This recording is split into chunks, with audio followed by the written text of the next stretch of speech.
Pag-regulate sa mga influencer na nagpo-promote ng online gambling, pag-aaralan ng gobyerno, umabante sa balita si Abante reporter Eileen Taliping. Abante Radyo Balita sa tanghali. Malacanang ang mungkahi.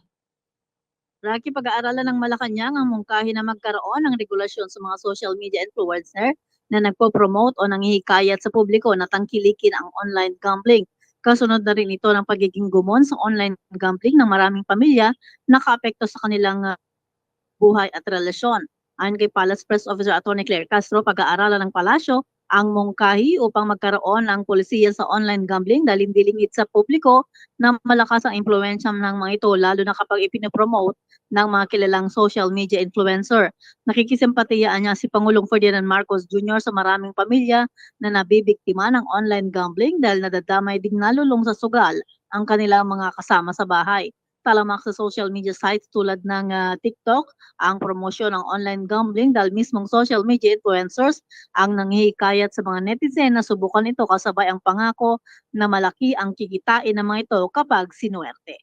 Ako si Eileen Taliping ng Abante Radyo. Ito ang balitang mabilis, mabangis at walang mintis.